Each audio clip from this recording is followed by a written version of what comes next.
Hello guys, welcome to our channel. Friends, ఇప్పుడైతే మనము ECL అండి, electronic corporation of India limited నుంచి అయితే మన తెలంగాణలో ఉంటుంది. అక్కడ నుంచి అయితే మంచి నోటిఫికేషన్ కూడా రావడం అయితే జరిగింది. అండ్ ఈ నోటిఫికేషన్ అయితే మన తెలుగు రాష్ట్రాల్లో ఉంటుంది. అందరికీ మంచి అవకాశం అండి. ఇలాంటి నోటిఫికేషన్ అయితే వదులుకోకండి. మీ దగ్గర క్వాలిఫికేషన్ ఉంటే అప్లై అయితే చేసుకోండి. మీకైతే యూస్ఫుల్ అయితే అవుతుంది అనుకుంటున్నాను. ఇవి పర్మనెంట్ ఉద్యోగాలు, మన తెలుగు రాష్ట్రాల్లో ఉండి పర్మనెంట్ ఉద్యోగాలు కొట్టాలనుకునే వాళ్ళకి ఇది మంచి అవకాశం అండి. సెలక్షన్ ప్రాసెస్ కూడా చాలా సింపుల్, అయితే పూర్తి ప్రాసెస్ అయితే చెప్తాను. అండ్ వేకెన్సీ అని చూసుకుంటే రిక్రూట్మెంట్ ఆఫ్ టెక్నీషియన్ గ్రేడ్ 2 వాళ్ళకైతే ఇక్కడ వేకెన్సీ అయితే ఉండడం జరిగింది. అప్లికేషన్ అయితే చూసుకుంటే ఫ్రెండ్స్, ఇది May 16 నుంచి స్టార్ట్ అవుతుంది అనమాట. ఆల్రెడీ స్టార్ట్ అయింది. ఒకవేళ మీకు అప్లై ప్రాసెస్ కావాలంటే కామెంట్ అనేది చేయండి. నేను సపరేట్గా వీడియో చేసి అయితే పెడతాను. మీరు ఎలా అప్లై చేయాలో మిగతా ప్రాసెస్ క్లారిటీ అయితే మీకు తెలుస్తుంది. అండ్ ఇక్కడ వేకెన్సీ అనేది చూసుకుంటే ఇక్కడ మనం ఫస్ట్ బేసిక్ పే అయితే చూసుకుందాం. బేసిక్ పే అనేది పే స్కేల్ ప్రకారం అయితే ఇక్కడ మీకు 20,480 రూపాయలు. దీంతో పాటు డిఏ కావచ్చు, హెచ్ఆర్ఏ, మిగతా అలవెన్స్ కూడా ప్రొవైడ్ అయితే చేస్తారు.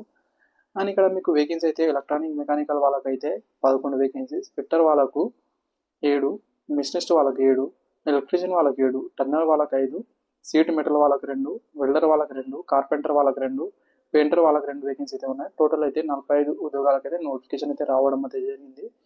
ఏజ్ లిమిట్ విషయానికి వస్తే జనరల్ క్యాండిడేట్ వాళ్ళకైతే 18 నుంచి 27 సంవత్సరాల వరకు అయితే అప్లై అయితే చేసుకోవచ్చు. ఉంటే April 30 వరకు అయితే మీరు కౌంట్ అనేది చేయాల్సి అయితే ఉంటుంది. క్వాలిఫికేషన్ విషయానికి వస్తే ఫ్రెండ్స్, ఒకటైతే ఇక్కడ మీరు గమనించాల్సి అయితే ఉంటుంది. ఫస్ట్ అయితే మీరు 10th క్లాస్ పాస్ అయిన తర్వాత మీ దగ్గర ఐటీ అయితే ఉండాల్సి అయితే ఉంటుంది. ఐటీతో పాటు మీ దగ్గర అప్రెంటిస్‌షిప్ సర్టిఫికేట్ అయితే ఉండాల్సి అయితే ఉంటుంది. అది కూడా మీరు లేకపోతే ఇక్కడ మీకు ఐటీ చేసిన తర్వాత 1 year ఎక్స్పీరియన్స్ అయితే ఉండాల్సి అయితే ఉంటుంది. రిలేటివ్ ఫీల్డ్లో అనేది ఎక్స్పీరియన్స్ ఉంటే మీకు అప్లై అయితే చేసుకోవచ్చు. ఈ వేకెన్సీకి అయితే ఎలాంటి ప్రాబ్లం అయితే రాదు. అండ్ ఇక్కడ మీకు కేటగిరీ వైజ్గా వేకెన్సీ కూడా ఇవ్వడం అయితే జరిగింది. ఏ కేటగిరీ ఎన్ని వేకెన్సీ ఇచ్చారో మిగతాని కూడా ఇక్కడ మీరు చూసే ప్రయత్నం చేయండి ఫ్రెండ్స్. అండ్ ఇక్కడ ప్రతి ట్రేడ్ వాళ్ళకి ఇదే కేటగిరీ వచ్చి ఇక్కడ మీరు చూడడానికి అయితే ట్రై చేయొచ్చు. ఈ నోటిఫికేషన్ అయితే మన టెలిగ్రామ్లో అయితే పెడతాను, అక్కడ నుంచి మీరు చూసేయండి. అండ్ ఏజ్ రిలాక్సేషన్ విషయానికి వస్తే ఎస్సీ ఎస్టీ వాళ్ళకైతే 5 years వరకు, ఓబీసీ నాన్ క్రిమినల్ వాళ్ళకు 3 years వరకు ఏజ్ రిలాక్సేషన్ వర్తిస్తుంది అనమాట. అదేవిధంగా ఇక్కడ మీరు చూసుకుంటే మీకు అనేది పీడబ్ల్యూడీ క్యాండిడేట్ వాళ్ళకి కూడా ఇక్కడ మీకు 10 years వరకు అయితే ఏజ్ రిలాక్సేషన్ అయితే వర్తిస్తుంది. ఈసీఎల్లో కాంట్రాక్ట్గా వర్క్ అనేది చేస్తున్న వాళ్ళకైతే అప్ టు 40 years వరకు అయితే మీరు అప్లై అయితే చేసుకోవచ్చు. ఏ కేటగిరీ వాళ్ళైనా పర్లేదు. అదైతే ఇక్కడ మీరు చూడండి. సెలక్షన్ ప్రాసెస్ విషయానికి వస్తే 2 steps అయితే జరుగుతాయి. ఫస్ట్ ఇక్కడ చూసుకుంటే ఫ్రెండ్స్, మీకైతే సిబిటీ ఎగ్జామ్ అయితే ఉంటుంది. అది క్లియర్ చేసుకున్న తర్వాత అయితే ట్రేడ్ టెస్ట్ అయితే ఉంటుంది. ఎలాంటి ఇంటర్వ్యూ కానీ ఏమైతే ఉండదు. అండ్ ఇక్కడ ఎలా ఉంటుందో ఇక్కడ చూసుకుంటే సిబిటీకి అనేది 85 మార్క్స్ అయితే కేటాయిస్తారు. అదేవిధంగా ట్రేడ్ టెస్ట్కి అయితే 15 మార్క్స్ అయితే కేటాయిస్తారని చూపించారు. ఇక్కడ మీరు ప్రతి చూసుకుంటే మన తెలుగు రాష్ట్రాల్లోనే ఎగ్జామ్ అయితే ఉంటుంది. ఇక్కడ మీరు చూసుకుంటే హైదరాబాద్లో అయితే ఎగ్జామ్ సెంటర్స్ అయితే ఉంటాయి.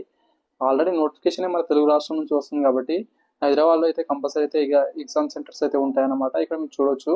అదేవిధంగా బెంగళూరు, చెన్నై, ముంబై, న్యూఢిల్లీ, కోల్కతాలో కూడా ఎగ్జామ్ సెంటర్స్ అయితే వాళ్ళు కండక్ట్ అయితే చేస్తున్నారు. అండ్ ఇక్కడ ఎగ్జామ్ ప్యాటర్న్ చూసుకుంటే ఇక్కడ 100 మార్క్స్ అనేది ఇక్కడ ఎగ్జామ్ అయితే ఉంటుంది. 120 minutes ఇక్కడ టైం అయితే ఇస్తారు. దీంట్లో ఒకటి మీరు చూసుకుంటే ప్రతి క్వశ్చన్స్కి అయితే 1 mark అయితే క్యారీ అయితే చేస్తుంది. నెగిటివ్ మార్కింగ్ ఉంటుంది. 1/4 అనేది నెగిటివ్ మార్కింగ్ అయితే ఉంటుంది అనమాట. ఆల్ ఇండియా క్యాండిడేట్ వాళ్ళైతే అప్లై అయితే చేసుకోవచ్చు. ఎలాంటి ప్రాబ్లం అయితే రాదు. ఆన్లైన్ ద్వారా మీరు అప్లై అయితే చేయాల్సి ఉంటుంది. అప్లికేషన్ ఆల్రెడీ స్టార్ట్ అని అవ్వడం జరిగిందని లాస్ట్ డేట్ అనేది ఇక్కడ మీరు చూసుకోవచ్చు. ఇక్కడైతే 4 వరకు అయితే మీరు అప్లై అయితే చేసుకోవచ్చు. హాల్ టికెట్ డౌన్లోడ్ కావచ్చు. అదేవిధంగా ఎగ్జామ్ డేట్ అనేది మిగతా అయితే వాళ్ళ తర్వాత అయితే ఇన్ఫర్మేషన్ అయితే ఇస్తామని ఇక్కడ చూపించారు వాళ్ళ ఆఫీషియల్ వెబ్సైట్లో. అదేవిధంగా మీకు ఈమెయిల్ ద్వారా కూడా ఇన్ఫర్మేషన్ అయితే ఇస్తారు. అక్కడ నుంచి అయితే మీరు చూడొచ్చు. Thank you. వీడియో వస్తే లైక్, అదేవిధంగా సబ్స్క్రైబ్ చేసుకోండి. అదేవిధంగా మీకు అప్లై ప్రాసెస్ కావాలంటే కామెంట్ అని చేయండి. నేను సపరేట్గా వీడియో చేసి అయితే పెడతాను. ఇలాంటి మరిన్ని వీడియోస్ కోసం అయితే ఛానల్ని సబ్స్క్రైబ్ అయితే చేసుకోండి. Thank you.